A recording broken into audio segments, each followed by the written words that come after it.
Hi everyone, this is Dr. Chhoda with Ignition Time, and I have some important news for you. The American pharmaceutical company, because we were likely to solve this problem for the rest of the world, the American pharmaceutical company Pfizer, which is headquartered in New York City, has announced that their COVID vaccine is over 90% effective. In fact, the Pfizer CEO called the COVID vaccine, I quote, a great day for humanity and a light at the end of the tunnel. The stock market is up more than 1,500 points. Shares in travel companies, the cruise line shares are up more than 20% even before trading has begun. The stay-at-home stocks like Zoom are actually down 15%. This is just unbelievable. I'll show you the breaking news story as this is emerging. But more importantly, again, the Pfizer CEO called the vaccine a great day for humanity and a light at the end of the tunnel. So the news is as follows. Pfizer said that its COVID vaccine is more than 90% effective. These are better than expected results in the first phase 3 data, and there are 4 candidates, there are 4 companies trying to essentially create the vaccine. They're in the final stages of testing in the United States. So what is happening right now is this vaccine is more than 90% effective according to a first look at data from a late stage US trial involving nearly 44,000 participants. So an analysis of 94 participants who actually contracted COVID showed that the vaccine was 94% effective. That's what Pfizer and its partner BioNTech said in a press release today. And they said that they expect to apply to the FDA for an emergency use authorization before the end of the month, after they've collected more data on the safety of the vaccine. Now, keep in mind, this is better than expected. This is better than most individuals were expecting. And this is phase 3 data from the 4 companies that are now in the final stages of testing as we speak. So again, the Pfizer CEO said this was a great day for humanity. The Pfizer CEO's name is Albert Bourla, and he actually told CNBC this morning that he believes the world can see the light at the end of the tunnel after they announced that their vaccine, like I said, was more than 90% effective. I want my viewers and subscribers to know at this point there are more than 50 million confirmed cases of this pandemic all over the world, according to data from Johns Hopkins University, and at least 1.25 million people have died, and nearly a fifth, nearly 1 in every 5 of all the global infections and deaths are in the United States of America. So there's been a push to try and get a vaccine happening, and this is what Bourla said today. Like I said, again, he's the chairman and CEO. Albert Bourla is the chairman and CEO of Pfizer. He said, and I quote, "It's a great day for science. It's a great day for humanity when you realize your vaccine has 90% effectiveness. That's overwhelming." And he said, "You understand that the hopes of billions of people and millions of businesses and hundreds of governments that were felt on our shoulders now, I think we can see the light at the end of the tunnel." Just incredible. Let's actually take a look at CNBC actually breaking this news. Let's roll the tape. And remember, this happened before the market surged all the way to 1,500 points at the time I'm recording this. Now, obviously, the market's likely to take a bit of a breather, but this does look like a bullish sign. I've told my viewers and subscribers my biggest holding is Apple, and as far as the stock market's concerned, my advice to our viewers and subscribers would be to be in it for the long term. But at the very least, this does look like hopefully we can get back on track. This is the first in a series of steps. Also, just let me be clear, this video is not about whether you take the vaccine or not. This isn't about that. At the end of the day, when we get back to normal, we get back to normal because we feel confident. And a vaccine makes people feel confident, makes the travel stocks go up, makes me more likely to travel, makes others more likely to go out to eat. So, this isn't about whether you take the vaccine or not. So, this isn't about that. This is about consumer confidence. This is about us getting back to some semblance of normality. And this does have implications for politics. This does have implications for the stimulus as well.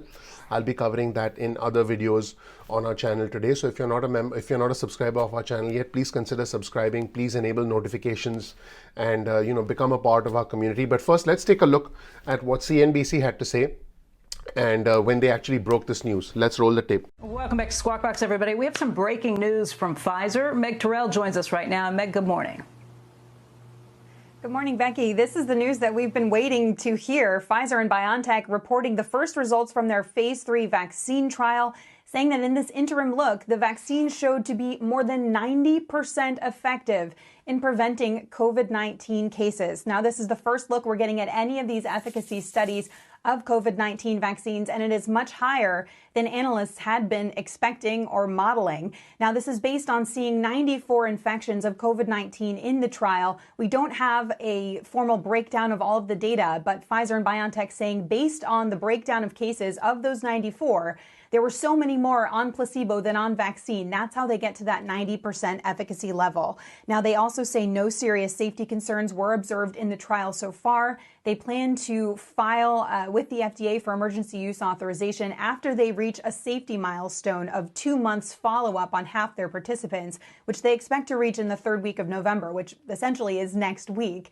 Now, Pfizer CEO Albert Bourla saying in their release this morning, quote, "Today is a great day for science and humanity." And he joins us at 7:15 this morning to answer more questions for us, guys. But 90% efficacy, that is much higher than everybody was expecting for this vaccine. Back over to you.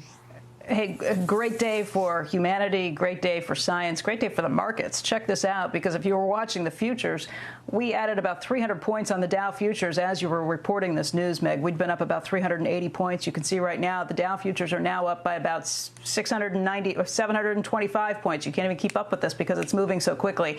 90% effective is kind of amazing. We were thinking, okay, if we can get something that's 50 to 60% effective, okay. The flu vaccine is nowhere near this effective. Yeah, Becky, I was actually looking this up last night. The flu vaccine is about 40 to 60% effective. When you're talking about more than 90% efficacy, you start to get into the range of things like the measles vaccine. That's 97% effective after 2 shots. Chickenpox vaccine, 92% effective after 2 shots. Smallpox, 95% effective. This is really a high bar of efficacy. And the FDA's bar for considering approval was 50% effective. And so they are going to continue with this study until they accrue more cases. And so the percent efficacy might change. So we'll have to watch that as it goes. But this is much higher than people expected. And again, the safety profile, they saw no safety concerns with anything they've seen to this point. How much more testing needs to be done before you can say, okay, this is something that would absolutely be approved by the FDA? Well, vaccine experts say that most side effects you would typically see within 6 weeks of administration of the shots. And so that's why they're looking for that 2-month safety follow-up on half the participants in the trial. And they've enrolled almost 44,000 people in this study, and more than 35,000 have received their second shot. And so at that point, they would file for emergency use authorization. They are going to follow everybody in this trial for 2 years to observe further long-term data. But, given that we're in a pandemic and this is an emergency, they're going to be filing obviously much earlier than that. Of course, then the next question is supply. Pfizer says 50 million doses globally by the end of this year. So this will be constrained at the beginning, as we've been reporting. But we are expecting data from Moderna at some point this month as well, and then also from Johnson & Johnson, AstraZeneca, and others following on. So, guys, this is the first news we're getting on a vaccine, and it's so much better than people expected. We'll wait to hear how the others do. So here's a reaction from CNBC's Jim Cramer about the general direction of the market, about how travel stocks can bounce back, about how essentially restaurants and the hospitality industry can hopefully get back on track. Remember, the industries that have been impacted the most because of this pandemic have been travel, leisure, hospitality, entertainment. And these are the industries that can bounce back. Are we likely to see a cruise industry again? Are we likely to see people getting on planes again? Are we likely to see people going out to eat again? And, a year ago, a conversation like this, can we go on a plane again? Can we go on a cruise? Can we go out to eat again? You'd be like, what's wrong with you? Are you nuts? Well, 2020 has been nuts. But this is the first step in us getting back to normal, in us getting back to life as we knew it. It's going to take some time, but this is the first step, and it is a huge step. Let's see Jim Cramer and the rest of the team at CNBC weighing in on this monumental announcement. Let's roll the tape. Meg, stay with us. Let's bring in Jim Cramer just to get a reaction to what's happening to the markets. Jim, this is good for 900 to 1,000 points on the Dow. We were up by more than 300, but now we're up by 1,300 points. Maybe not a surprise given how important this news is. No, absolutely. I mean, I think that we came in here thinking that the disease is out of control.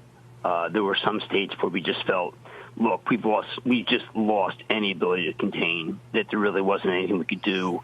People were talking about a national lockdown or a local lockdown under a new president. And this may end that. Obviously, if we get too far ahead of it, there's going to be people who say, listen, we've got to spend more time. But, justifiable. Justifiable because the country and the world, with the exception of China, Singapore, Taiwan, we're really being cut down by this. So now there's a real opportunity. And Pfizer's a real company. As Joe was saying, this is not some company that's never brought anything to market. This is one of the greatest companies in the world. I also want to point out that the cynicism about science was unrelenting, that these companies could really do anything. There's a belief, I think, among some people that science was never going to be able to tackle this. That's now wrong, too. So I think that the rally is justifiable. I also think that we're going to start a new discussion, and the discussion is what's America going to look like post-COVID. Yeah, and let me ask just very quickly, those questions about stimulus, some people will say, okay, this means we don't need it. But just to point out, this is amazing news, but we do have a bridge before we get this out there. So maybe we still need the stimulus for the businesses and people who have suffered. Well, I mean, obviously, there's small, medium-sized businesses that are being hurt, and there should be, I think, some compensation, given the fact that I think that there should be some sort of. We used to talk about disruption insurance. The Secretary of Communication talked about. I don't want to be cavalier. I've lost 3 businesses under this, at least I understand. But look, let's go beyond that and just say, what happens if travel returns? What happens if countries all over the place come back, given all the stimulus? Of course, there'll be naysayers on all day today. These are people who probably missed the rally. And, they have every right to be advised in the way they talk. But this isn't reason for genuine optimism. Why don't we just celebrate it? Yeah, I hear you. Yeah, it's weird to not be really excited about this. I think I'm just thinking about so many things. I'm thinking about Paris, Jim. I'm thinking about Paris. We might be able to go back. I'm wondering about AMC or a lot of these businesses that we were worried were gone for good. Is there going to be enough financing to get them through whatever it takes to get this up the scale? But because I'm starting to think. Jim, I can't believe it. I'm starting to think, I might get emotional. I'm starting to think that there may be a cruise industry again. Not that I want to go on one, but why shouldn't you be emotional? Why shouldn't be emotional? I know. Last night? We could go to restaurants, Jim. We can go back to your restaurant in Brooklyn. We could be 100% full. We could be. There's just so many things that we've written off. We almost got negative and pessimistic about life returning to normal. And that was a very sad prospect for kids, colleges, and, grade school and socialization, all these things that have been prevented. There's a proof of concept that we might be able to get through this. Right? And there was a program on last night on another channel which talked about how the military is ready to be able to disseminate this. And I think it made us feel like if we ever got something, it would not be a dead end or be a waste of time. It's just the opposite. I mean, should the Dow be up this much? I don't know. If you think about where we were last week, where we felt that there was very little chance to be able to stop this thing, now suddenly we have hope. And I'm sure that in 1953, when you realize that, we may not get polio again, there's a similar reaction, which is that, we can go out and do things. My first thought was travel, too, Joe. It's like maybe there's something to go to. You've got a Disney. I mean, what happens if everybody gets vaccinated and people start going to Disneyland? So there are a lot of people on the other side of this trade. There are a lot of people who really felt that growth was going to drop dramatically. I think that that's going to be off the table, and people are going to have to radically revise their estimates up for next year. Right. It'd just be very strange to be glum on a day like this, but maybe there are some people. Anyway. There's always reason to be glum, except for how about we give it like a couple hours of positive? I mean, do I want to buy Pfizer up 13? I don't know. Do I want to buy Disney up 10? Maybe. All right. Yeah, I was going to say, you're not the only one thinking of going to Disney. They're up 8%, that stock. I'm thinking about going anywhere. I'm thinking about going to Pennsylvania. That would be big. So what does the distribution of this vaccine look like? They're expected to be 50 million doses of this vaccine produced this year and up to 1.3 billion, with a B, billion doses in 2021. So this vaccine will require 2 doses per person. So you take 1 dose, you'll have to wait a little bit and then take another dose. And so in July, earlier this year, Pfizer actually reached a $2 billion agreement with the US government to supply 100 million doses. Now, I just want my viewers and subscribers to understand that by the time this becomes widely available, It could be February, March, or April of next year. And then on top of that, you have to take one dose, you have to wait a few weeks and take another dose. So it's going to be February or March of next year before someone can have some protection against this virus. And I do believe that the way the distribution is going to be mapped out by the government, by Pfizer, is going to be that the most vulnerable people, the oldest amongst us, the ones with the weakest immune systems, they get it first. But we will see widespread distribution of this vaccine, hopefully by sometime next year. And you can be sure that countries around the world will be wanting this. And again, a US company, a US pharmaceutical company headquartered in New York City made this breakthrough. And this is what Bourla said, the CEO. Given how effective this vaccine is, and we are aware that the demand will be much higher than anything we can produce, we are also looking right now to see if there are other ways, thinking out of the box, that we can increase even further the manufacturing capacity. And he said that basically there's no time to be lost here. So time is indeed of the essence. And again, this has political implications. This has implications for the stimulus, because keep in mind, if this vaccine really gets out there and really helps put the economy back on track, which it is looking likely to do at this point in time, then again, there are again stimulus implications and political implications, which I'll be covering in another video. But first, let's take a look at what the CEO of Pfizer said in an interview this morning. Let's roll the tape and see what he had to say. What was it like when you saw the results, 90% efficacy for your vaccine for COVID? It was exactly what you can imagine. It is a great day for science. It is a great day for humanity. When you realize that your vaccine has a 90% effectiveness, that's overwhelming. You understand that the hopes of billions of people and millions and businesses and hundreds of governments that were felt on our shoulders, now we can credibly tell them, I think we can see light at the end of the tunnel. You said no serious safety concerns that you observed in the trial so far. Tell us what you've seen there. What's it going to be like for people if and when this vaccine gets on the market to take these shots? I mean, after the second one, you do feel some side effects sometimes, right? Yes, we have published, as you remember, in our R&D day at Pfizer, unblinded safety data from the first, I think, 6,000 patients. Now we have 36, almost 40,000 patients with second dose already been given. And it's exactly the same situation. It hasn't changed at all. So the tolerability profile, it is among the best. So this is, of course, just the top line data. You took a look in on an interim basis. You had 94 infections in the trial. So we don't have the spelled out data. But what can you tell us about, did you prevent severe infection in the trial? Just tell us what you can, essentially, at this point about what you know. No, I'm telling you what I can because I don't have this information. As you know, all this information is blinded, and there is a committee of independent experts that are reviewing the data. According to the protocol, the only information that they had to give us was if the product is effective and the effectiveness of this product in the first primary endpoint, that was people without prior infections. And also they had a look on the safety database, and they told us that they have no safety concerns. We are not aware of the secondary endpoints, and one of them it is the severe COVID, and we are just waiting for the study to be completed. But given how quickly the events are accruing, because unfortunately these great news are coming at a time that the world needs them the most, where we have 100,000 cases every day, we will have completed the study, I think, before the end of the month. That's it, everybody. I hope this added some brightness to your day, because this is a good way for us to start this week. It's been an unbelievable year. My name is Dr. Nitin Chhoda, and I can tell you one thing. My goal is to give you truth. My goal is to give you honest news, and I'm inviting you to join our community, to join our family.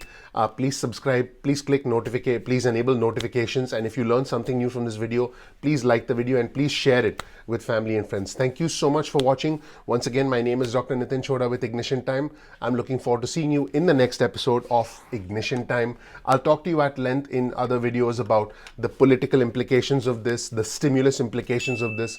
but I wanted to keep this focused on the actual news and actual announcements as the world wakes up this morning. We'll talk to you soon. Bye.